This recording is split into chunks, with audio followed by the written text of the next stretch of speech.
ॾखण पिरोज़ांग खातून शहर जो ॾखण एसएचओ रफ़ीक सूमरे ख़िलाफ़ एहतजाज। ॾखण लगोड़ हाजी फ़तेह मोहम्मद शहर वासण औरत ॾखण एसएचओ रफ़ीक सूमरो ख़िलाफ़ ॾखण प्रेस क्लब में एहतजाज कंदड़ पिरोज़ा ख़ातून शहर ॿुधायो त 2 ॾींहं अॻु बेगुनाह ॾखण एसएचओ रफ़ीक सूमरो घर में गिरी 5 ढोर ऐं असांजे नौजवान आशिक़ शेर खे गिरफ़्तार करे उन ते तशद्दुद करे गुम करे छॾियो आहे। नौजवान जी माउ ॿुधाईंदे चयो त ॾखण पुलिस आशिक़ शेर खे बेगुनाह गिरफ़्तार करे वई आहे ऐं उन ते तशद्दुद करे उन खे गुम करे छॾियो आहे।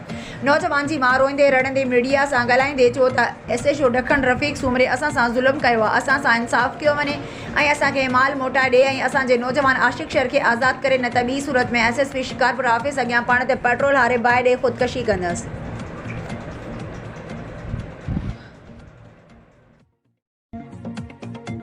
घोटकी डिस्ट्रिक्ट रिपोर्टर मोहम्मद मलूक भुट्टो महर बिरादरी के नौजवान ते कूड़ो करे इल्ज़ाम लगाण ऐं घरनि ते फायरिंग खिलाफ़ एहतजाज।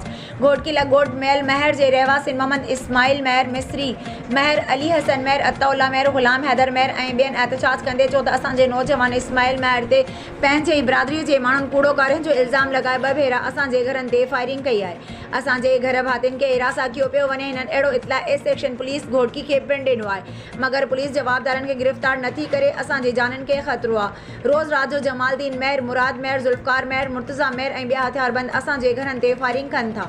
मुज़ाहिरीन एसएसपी घोटकी डीआईजी सखर ऐं महर सरदारनि खे अपील कई आहे त वाक़िए जो नोटिस वठी जानी नुक़सान थियण खां असांखे बचायो वञे। खैबर रिपोर्ट अजीज़ गुल खैबर में रमज़ान नाइट क्रिकेट टूर्नामेंट जो ॿियो मरहलो शुरू। क्वार्टर फाइनल जारी। गुज़िरियल रात 3 क्वार्टर फाइनल थी गुज़रिया। पहिरियों क्वार्टर फाइनल काका 11 ऐं पुनू लशारी हैदरी जे दरमियान थियो, जेको पुनू लशारी 6 विकेटनि तां खटे वरितो। काका 11 पहिरीं बैटिंग कंदे 33 रन ठाहे आउट थी वई। मखदूम गुल 12 रन ठाहियूं। बॉलिंग में मज़हर 4 रन ॾेई 2 विकेटूं वरितियूं ऐं नियाज़ बि 10 रन ॾेई 2 विकेटियूं वरितियूं। जवाब में पुनू लशारी ज़बरदस्त बैटिंग कंदे 6 विकेटनि तां क्वार्टर फाइनल खटियो। सदर 21 रन ठाहियूं। ॿियो क्वार्टर फाइनल अलनू फ़कीरनू होथियाणी ऐं अडेरो लाल जे दरमियान थियो, जेको अडेरो लाल जी टीम 5 विकेटनि तां खटे वरितो। अलनू 62 रन ठाहियूं, जंहिंमें नजम 7 छकनि जी मदद सां 56, महबूब 26 ऐं हैदर 23 रन ठाहियूं। जवाब में खिदरी 11 85 रन ठाहे सघी, जंहिंमें शेर अली 4 छकनि ऐं 2 चौकनि जी मदद सां 44 रन ठाहियूं। ॿियो राउंड अलनू खैबर में महर 11 जे दरमियान थियो, जेको मैच टाए रहियो ऐं मैच सुपर ओवर ताईं पहुती, जेका सख़्त मुक़ाबले खां पोइ अलनू 7 विकेटनि तां खटे वरिती। अलनू खैबर पहिरीं बैटिंग कंदे मुक़ररु ओवरनि में 3 विकेटनि जे नुक़सान ते 62 रन ठाहियूं, जंहिंमें अली शेर 15 ऐं भालू 13 रन ठाहियूं। जवाब में महर 11 62 रन ते आउट थी वई, जंहिंमें यासिर 32 रन ठाहियूं ऐं मैच टाए थी वई ऐं अली शेर जत 12 रन ॾेई 2 विकेटूं वरितियूं। जंहिंखां पोइ मैच जो सुपर ओवर थियो, जंहिंमें महर 11 पहिरीं बैटिंग कंदी 3 रन ठाहियूं। जवाब में अलनू खैबर बग़ैर नुक़सान जे 5 रन ठाहे मैच खटे वरिती। अॼु 1 राउंड थींदो, उन खां पोइ क्वार्टर फाइनल थींदा। ब्यूरो चीफ ज़िला दादू साहब खान आलो जी रिपोर्ट मूजिब मेयर यूसी काजी आरिफ जो रहवासी सीनियर सियासतदान काजी शफीक अहमद मैसर जो सोड वफाकी सेक्रेटरी काजी इजाज मैसर, काजी सज्जाद मैसर, काजी अयाज मैसर जो वालिद, यूसी चेयरमैन काजी वाजिद मैसर जो चाचो, काजी अब्दुल हमीद मैसर, काजी अब्दुल वहीद मैसर जो मामो, अगोणो यूसी नाजिम काजी मुश्ताक अहमद मैसर जी जनाजा नमाज किबला आगा अब्दुल वहीद जान सरहंदी पढ़ाई। जनाजा नमाज में पीपी अगवान सरदार अहमद खान उर्फ अबू खान बुट, अगोणो एमएनए डॉक्टर तलत मैसर, सिंध प्रेस क्लब महर जो सरप्रस्त एमडी मुनील लाशारी, शेर मोहम्मद चांडियो, अजीजुल्ला मंगी, मोहम्मद बख्श चांडियो, रशीद अहमद चांडियो, साफी वाजिद अली महसर, काजी सदाम मैसर, डॉक्टर बख्शल सूमरो, मोहम्मद हसन चांडियो, सैद मोहम्मद शाह आफ महर, अकबर जामरी ऐं सियासी समाजी वकीलन साफ़िन ऐं वॾे तादाद में ॻोठ वारनि जनाज़े नमाज में शिरकत कई।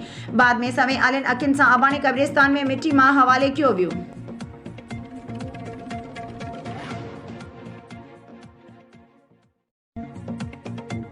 बरहून न्यूज़ रिपोर्टर प्रिया कुमारी जी वाजियाबी ऐं सिंध में धाड़ेल कल्चर जे ख़ात्मे लाइ शाहपुर चाकर में मुख़्तलिफ़ समाजी तंज़ीमुनि hope step foundation, human rights, Hindu बिरादरी जे माण्हुनि ऐं स्कूली शागिर्दनि असद ख़ासकली मीर इख़लाक़ टालपुर लाला लियाकत झलण मीर ख़ादिम उमरानी जी अॻवानी में रैली कढी प्रेस क्लब अॻियां एहतजाज करे सख़्त नारेबाज़ी कई।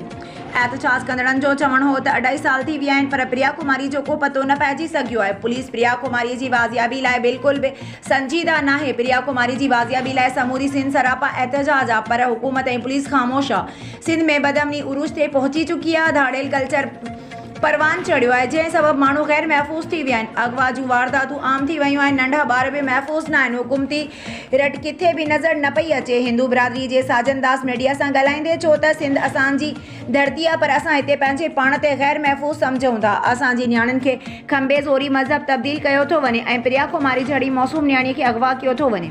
असां लाइ अहिड़ो माहौल जोड़ियो वियो आहे जो असां हितां लॾ पलाण करे वञूं। एहतजाज कंदड़नि चयो आहे त जेकॾहिं प्रिया कुमारी खे जल्द बाज़ियाब न करायो त समूरी सिंध में एहतजाज कया वेंदा।